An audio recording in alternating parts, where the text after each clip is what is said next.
Hi കൂട്ടുകാരെ, പുതിയൊരു വീഡിയോയിലേക്ക് എല്ലാവർക്കും സ്വാഗതം. അങ്ങനെ അനുപമയോട് തീരുമാനം പറയാൻ കേട്ടോ. എന്നാൽ ഈ സമയം അനുപമ പറയുന്നത് പ്രതിഭയ്ക്ക് എന്താ പറയാനുള്ളത്, പ്രതിഭയ്ക്ക് അനുചേച്ചി എടുക്കുന്ന തീരുമാനം തന്നെ എന്ന് പ്രതിഭ പറയുന്നു കേട്ടോ. എന്നാൽ ഈ സമയം പിന്നീട് അനുപമ പറയുന്നു, അമ്മയുടെ കാര്യത്തിൽ നമ്മൾ ആരും വേർതിരിവ് നടത്തേണ്ട ആവശ്യമില്ല, അമ്മയുടെ ഇഷ്ടത്തിന് ജീവിച്ചോട്ടെ, പക്ഷേ പഴയതുപോലെ സ്വതന്ത്രത്തോടുകൂടി അഴിച്ചുവിടാൻ പറ്റത്തില്ല. കാരണം അമ്മ അടുക്കളയിൽ കയറേണ്ട, അതുപോലെ തന്നെ അമ്മയുടെ കാര്യങ്ങളിൽ കൂടുതൽ ശ്രദ്ധ മക്കൾ വരുത്തണം, അതുപോലെ ചിട്ടവട്ടങ്ങളൊന്നും വേണ്ട, അമ്മയുടെ ഇഷ്ടത്തിന് പണിയെടുക്കുകയാണെങ്കിൽ എടുത്തോട്ടെ, പക്ഷെ അടുക്കളക്കാര്യത്തിൽ എടുക്കണ്ട എന്നൊക്കെ ഇങ്ങനെ പറഞ്ഞ് സുശീല അങ്ങനെ ചെറുതായി അനുപമയുടെ നന്മ തിരിച്ചറിയുമ്പോഴാണ് കേട്ടോ അടുക്കളയിൽ തീരെ അമ്മയെ കയറ്റാൻ പാടില്ല, ഇന്ന് ഞാനാണെങ്കിൽ നാളെ അമ്മയ്ക്ക് നിങ്ങൾ ഭക്ഷണം കൊടുക്കണം, മറ്റന്നാൾ പ്രതിഭ ആയിരിക്കണം, അങ്ങനെ 3 പേരും മാറി മാറി ഇങ്ങനെ കൊടുത്തുകൊണ്ടിരിക്കണം. ഇത് കേൾക്കുന്നതിനോട് കൂടി സുശീലക്ക് അങ്ങ് പൊട്ടിത്തെറി വരുന്നു കേട്ടോ. സുശീല മനസ്സിൽ ചിന്തിക്കുകയാണ്, അവളെ ഇനിയും ഞാൻ ഭക്ഷണത്തിൽ വിഷം കലർത്തും എന്ന പേടി അവളിലുണ്ട്, അതുകൊണ്ടാണ് അവൾ അങ്ങനെ പറയുന്നത് എന്നും പറയുന്നു കേട്ടോ. എന്നാൽ ഈ സമയം ഈ ഒരു പറച്ചിൽ കേൾക്കുമ്പോൾ ഇപ്പുറത്ത് സോനയോട് ചോദിക്കുകയാണ്, സോനെ എന്തായാലും തീരുമാനങ്ങളൊക്കെ ആയി, ഇനി സോന വേണം ഇക്കാര്യങ്ങളൊക്കെ എൻ്റെ അമ്മയോട് ചെന്ന് പറയാൻ. അത് കേട്ട ഉടൻ തന്നെ പറയാണ്, അമ്മയോട് പറയേണ്ട ആവശ്യമൊന്നുമില്ല, അമ്മയോട് ഞാൻ ചെറിയൊരു സൂചന കൊടുത്തിരുന്നു, ഇന്നിപ്പോൾ അമ്മയുടെ നിർണായക തീരുമാനം ഉണ്ടാവുക എന്നുള്ളത്. ആ സൂചന കേട്ട് അമ്മ ഇപ്പോൾ ഒളിച്ചും പാത്തും ചെവിയോർത്ത് നിൽക്കുന്നുണ്ടാവും. അയ്യോ ഈ രണ്ട് പറഞ്ഞതിനോടുകൂടി എല്ലാവരും ചിരിക്കണോ, ആ ഒരു ഇതിലിങ്ങനെ നിൽക്കണം കേട്ടോ. അങ്ങനെ ഈ സമയം സുശീല പെട്ടെന്ന് എന്താ പണിയാണ് ഇവൾ കാണിച്ചത് എന്നുള്ള ലെവലിൽ സുശീല പെട്ടെന്ന് അവിടെ നിന്ന് പോവുകയും ചെയ്യുന്നുണ്ട് കേട്ടോ. പിന്നീട് അമ്മയോട് പറയേണ്ട ആവശ്യമില്ല എന്ന് പറഞ്ഞതുകൊണ്ട് തന്നെ സോന ഇത് വ്യക്തമാക്കിയിരിക്കുകയാണല്ലോ, അപ്പോൾ എന്നാൽ അങ്ങനെ ആവട്ടെ എന്ന് പറയണേ. പിന്നീട് കാണിക്കുന്ന ഹർഷയാണ്. ഹർഷയ്ക്ക് വിളിച്ച് വിവരങ്ങളെല്ലാം സുശീല പറയണം. ആഹാ, ആൻറ്റിയോട് നല്ല സ്നേഹമാണല്ലോ മൂത്ത മരുമകളാണല്ലോ ആൻറ്റിയുടെ കാര്യത്തിൽ തീരുമാനം എടുക്കാൻ മറ്റുള്ളവർ പറഞ്ഞത്, അപ്പോൾ അതുകൊണ്ട് ആൻറ്റിയോട് നല്ല സിമ്പതിയാണല്ലോ അവൾക്ക്, അവളുടെ സിമ്പതി മണ്ണാക്കട്ടൊന്നും എനിക്ക് വേണ്ട. എന്നാൽ ആൻറ്റി അവൾ പറയുന്നത് കേട്ട് ആൻറ്റി ഇങ്ങനെ തലകുനിച്ച് വല്ലാതെ നിൽക്കേണ്ടായിരുന്നു, കാരണം അവൾ ആ വാക്ക് പറഞ്ഞുടനെ ആൻറ്റിക്ക് അപ്പം നിഷേധിക്കായിരുന്നില്ല, നിൻ്റെ ഔദാര്യത്തിൽ എനിക്കിവിടെ ജീവിക്കേണ്ടത് എന്ന് പറയായിരുന്നില്ല. അത് ഞാൻ പറയുമായിരുന്നു, പക്ഷേ അത് പറഞ്ഞു കഴിഞ്ഞ് എൻ്റെ ബാക്കിയുള്ള മക്കളും അവളുടെ കൂടെ അങ്ങ് പോവും, അത് പേടിച്ചിട്ടാണ് ഞാൻ മിണ്ടാതിരുന്നത്. ഇപ്പോൾ തലകുനിച്ച് നിൽക്കുന്നത് അതുകൊണ്ട് മാത്രമാണ്, അല്ലാതെ അവളെ പേടിച്ചിട്ടല്ല.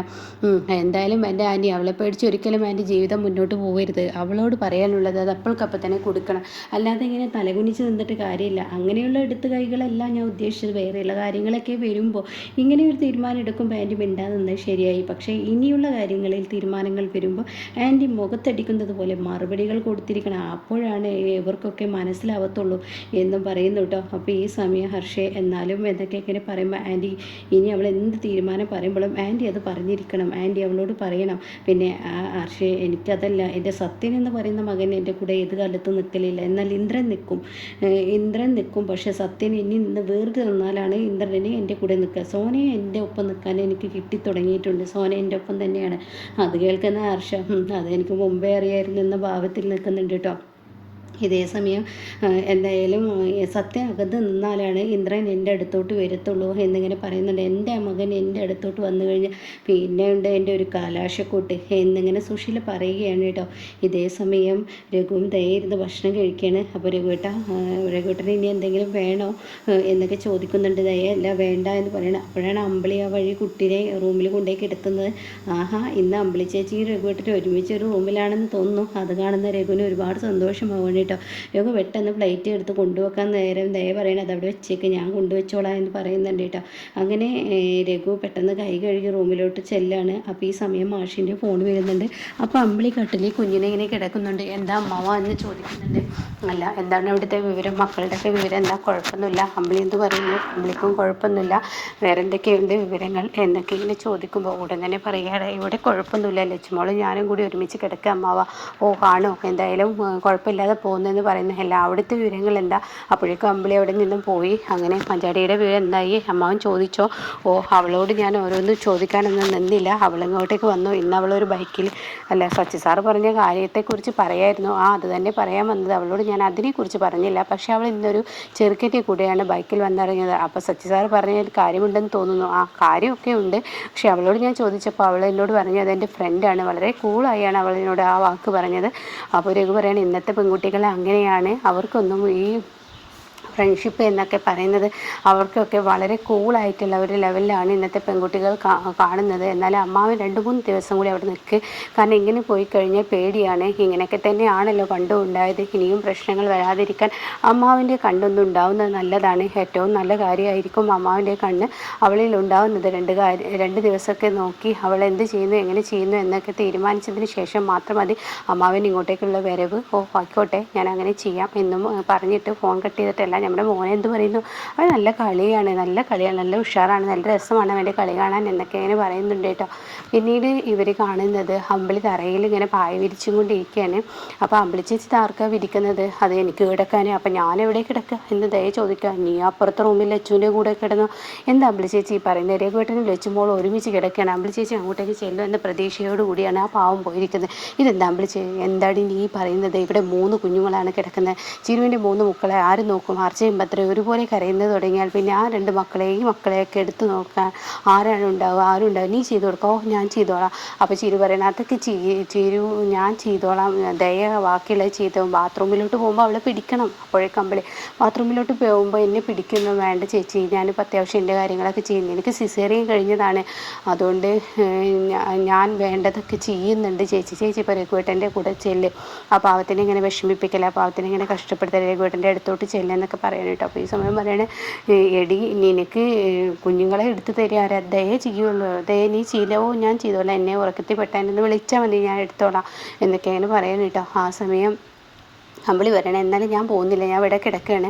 അപ്പോൾ ദയ പറയണേ, എന്നാൽ ശരി, ഞാനും ഇവിടെ ചിരിച്ചേച്ചിയുടെ കൂടെ കട്ടിൽ കിടന്ന്. നീ എന്തായി പറയുന്നത്? ചീരുവിൻ്റെ സിസേറിയൻ കഴിഞ്ഞാൽ അടുത്ത് ആരും കിടക്കാൻ പാടില്ല. എന്തെങ്കിലും പ്രശ്നങ്ങൾ ചീരുവിനുണ്ടായാൽ എന്താ ബുദ്ധിമുട്ടാവില്ല, അതുകൊണ്ട് കിടക്കാൻ പറ്റത്തില്ല. നീ ഒരു പണി ചെയ്തോ, നീ ഇവിടെ കിടന്നോ, ഞാൻ എന്തായാലും ഹോളിൽ പോയി കിടന്നോളാം, ഞാൻ എന്തായാലും അവിടെ പോയി കിടന്നോളാം എന്ന് പറയുമ്പോൾ ഇവർക്ക് സന്തോഷമായിട്ടോ.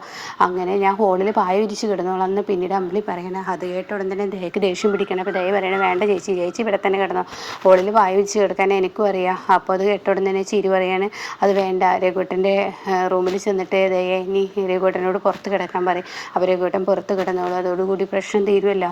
ഇങ്ങനെ അമ്പിളി ചേച്ചി ഒരിക്കലും ചെയ്യാൻ പാടില്ല എന്നൊക്കെ പറയാൻ കേട്ടോ. പിന്നീട് രഘുവാണെങ്കിൽ ഒരുപാട് പ്രതീക്ഷയോടുകൂടി അമ്പിളിയെ ഇങ്ങനെ കാത്തിരിക്കുകയാണ്. മോളെ, നിൻ്റെ അമ്മ എൻ്റെ കൂടെ കിടന്നിട്ട് എത്ര ദിവസമായി എന്നൊക്കെ ഇങ്ങനെ പറയുന്ന സമയത്ത് ദയ വന്നിരിക്കുന്നു കേട്ടോ. കഥ തുറക്കുന്ന ശബ്ദം കേൾക്കുമ്പോൾ രഘുവിന് ഒരുപാട് സന്തോഷമാവാണ്. അങ്ങനെ രഘു ഒരുപാട് സന്തോഷത്തോടു കൂടി കഥക് തുറക്കുന്നതും കാത്തിങ്ങനെ നിൽക്കുന്ന സമയത്ത് ഉടനെ തന്നെ ദയ രഘുവേട്ടാ എന്ന് പറയണേ. അത് കേട്ട ഉടനെ എൻ്റെ അമ്പിളി, നീ എത്ര നാളായി എന്നെ അങ്ങനെ വിളിച്ചിട്ട് രഘുവേട്ടാന്ന്? എന്തായാലും എൻ്റെ മോളുടെ അപ്പുറം നീയും ഞാനും കിടക്കുന്നത് കാണാൻ എത്ര കാലമായി ഞാൻ കാത്തിരിക്കുന്നു എന്നൊക്കെ ഇങ്ങനെ പറയുമ്പോൾ രഘുവേട്ടാ, ഇത് അമ്പിളി ചേച്ചി അല്ല ദയാണ് എന്ന് പറയട്ടോ. അത് കേൾക്കണം. അയ്യോ എന്ന് പറഞ്ഞിട്ട് രഘു പെട്ടെന്ന് ഞെട്ടി ഉണരുകയാണ് കേട്ടോ. രഘു ആകെ ചമ്മലായി, ദയക്കും ആകെ ചമ്മലായി. അങ്ങനെ രഘു പറയണേ, ദയ എന്താ ഇങ്ങോട്ടേക്ക് വന്നത്? അത് അമ്പിളി ചേച്ചി ഇങ്ങോട്ടേക്ക് വരുന്നില്ല. അവൾക്ക് വരാൻ പറ്റത്തില്ലല്ലോ, ചിരുവിൻ്റെ 3 കുഞ്ഞുങ്ങൾ അതിൻ്റെ ഉള്ളിലുള്ളതല്ലേ, അതുകൊണ്ട് അവളെ ഇങ്ങനെ കുഞ്ഞുങ്ങളുടെ കാര്യമൊക്കെ നോക്കണ്ടേ, അപ്പോൾ തൽക്കാലം അവൾക്ക് വരാൻ പറ്റത്തില്ല. അത് ഞാൻ മറന്നു. എനിക്ക് ഇവിടെ കിടക്കുന്ന ഇഷ്ടമല്ല, എനിക്ക് ഹോളിൽ കിടക്കുന്ന ഇഷ്ടം. ഹോളിൽ നല്ല തണുപ്പും കാര്യങ്ങളാണ്, ഞാൻ അവിടെ കിടന്നോളാം. നീ ഇവിടെ കിടന്നോ, നീ ലച്ചുമോളുടെ കൂടെ കിടന്നോ, എനിക്ക് കുഴപ്പത്തൊന്നുമില്ല, ഞാനിവിടെ കിടന്നോളാം എന്നൊക്കെ പറഞ്ഞിട്ട് അവിടെ നിന്നിങ്ങനെ പരിങ്ങിയതിന് ശേഷം പറയണം, ഈ കഥക്ക് കുറ്റിയിട്ട് കിടക്കണം കേട്ടോ, ഇങ്ങനെ കഥക്ക് കുറ്റിയിട്ട് അതൊന്നും കിടക്കരുത് കേട്ടോ എന്നൊക്കെ പറഞ്ഞ് പാവം അവിടെ നിന്നും പോകുമ്പോൾ ദയ കഥകൊക്കെ കുറ്റിയിടുന്നു കേട്ടോ. എന്നാൽ ഈ സമയം ഇപ്പുറത്ത് വിനയനെയാണ് കാണിക്കുന്നത്. വിനയൻ കിളികളെ നോക്കിയിരിക്കുകയാണ്. അപ്പോൾ ഉടൻ തന്നെ അങ്ങോട്ടേക്ക് ലംബോദരൻ വരികയാണ്. അപ്പോൾ ലംബോദരനോട് പറയാണ്, എന്ത് രസമാണ് അല്ലേ അമ്മാവ, ഈ കിളികളിങ്ങനെ ഇതിനുള്ളിൽ കിടന്ന് ചിലക്കുന്നതും അതൊക്കെ കാണുന്നതും. അതെ, കിളികൾ കൂട്ടിനുള്ളിൽ കിടന്ന് ചിലക്കുന്നതല്ല രസം, അവരെ പാറിപ്പറക്കുന്നതാണ് രസം. കെട്ടിയിട്ട ജീവിതം ആർക്കും നല്ലതല്ല, സ്വതന്ത്രമായി ജീവിക്കാനുള്ള ആ ഒരു ഇത് കൊടുക്കുന്നതാണ് ഏറ്റവും നല്ലത്. ഇതെന്താ അമ്മാവ് ഇങ്ങനെ പറയുന്നത്? അതേടാ, ഈ കിളികളെ പാറിപ്പറന്ന് നടക്കാൻ വിടുക, അപ്പോഴാണ് അവർക്ക്. എൻ്റെ അമ്മാവ, ഇത് കൂട്ടിൽ കിടക്കേണ്ട കിളികളാണ്, അല്ലാതെ പാറിപ്പറക്കി നടക്കുന്നതല്ല. അങ്ങനെ നടത്തി വിട്ടാലേ ഇവരെ ഈ പറയുന്ന പരുന്തവും മറ്റുള്ളതൊക്കെ റാഞ്ചിക്കൊണ്ടുപോകും എന്നൊക്കെയാണ് പറയുന്നത് കേട്ടോ. അങ്ങനെ ഈ സമയം എനിക്കിപ്പോൾ എൻ്റെ മോനെ കാണണം എന്നുള്ള ചിന്ത മാത്രമേ ഉള്ളൂ. അത് കേട്ട ഉടനെ നീ നിൻ്റെ മോനെ കാണണമെങ്കിൽ നീ ഒരു നല്ല മനുഷ്യനാവണം, ഒരു പുതിയ മനുഷ്യനാവണം. എന്നിട്ട് ഞാൻ ഒരു പുതിയ മനുഷ്യനായാൽ മതിയോ? അപ്പോൾ എൻ്റെ മോനെ കാണാൻ പറ്റുമോ? അതേടാ, കാണാൻ പറ്റും. എന്തിന്? നീ നല്ലൊരു ജോലി എനിക്ക് കിട്ടി, ഞാൻ ആ നാളെ ജോലിക്ക് പോവാണ്, അതിൻ്റെ അനുഗ്രഹം വാങ്ങാൻ, അതിൻ്റെ സന്തോഷം പറയാൻ നിങ്ങളുടെ അടുത്തോട്ട് വന്നതാണ് എന്നൊക്കെ പറഞ്ഞിട്ട് നീ അങ്ങ് തുടങ്ങി നോക്ക്. അപ്പോൾ എല്ലാവരും നിന്നെ ആ റെസ്പെക്റ്റും ബഹുമാനമൊക്കെ നിനക്ക് തരും. അല്ലാതെ ഇങ്ങോട്ട് എപ്പോഴും നിൻ്റെ മോനെ കാണണമെന്ന് പറഞ്ഞിട്ട് കയ്യിൽ 10 പൈസ ഇല്ലാതെ അങ്ങോട്ടേക്ക് കയറി കയറി ചെല്ലുന്നില്ല ഒരാണിന് ചേർന്ന പണി എന്നൊക്കെ പറയാൻ കേട്ടോ. അത് കേട്ടോടെ തന്നെ ആഹാ അങ്ങനെയാണല്ലേ, എന്നാൽ ഞാൻ ഇപ്പം തന്നെ പുതിയ മനുഷ്യനായിരിക്കുന്നു. അത് കേട്ടോടെ തന്നെ ലംബോദരൻ ലതികയോട് പറയണേ, ഇവനെ പോലെയുള്ളവനോട് സംസാരിക്കുന്നതിനൊക്കെ നമ്മളെ പണി നോക്കുകയാണ്, ഇവൻ എത്ര പറഞ്ഞിട്ട് കാര്യമില്ല, ഇവനെ ഒരിക്കലും നേരാവത്തില്ല, അതുകൊണ്ട് നമുക്ക് നമ്മുടെ പണി നോക്കാം എന്ന് പറഞ്ഞ് അവിടെ നിന്ന് പോകുമ്പോൾ ഉടൻ തന്നെ എൻ്റെ അമ്മാവ ഞാനൊരു പുതിയ മനുഷ്യനായി, അതിനെക്കുറിച്ച് പറയാനാണ്, ഒന്ന് അവിടെ നിന്നേ എന്ന് പറഞ്ഞിട്ട് ആ ഒരു പറയുന്ന ആ ഒരു സീനിലാണ് കേട്ടോ നിർത്തിയിരിക്കുന്നത്.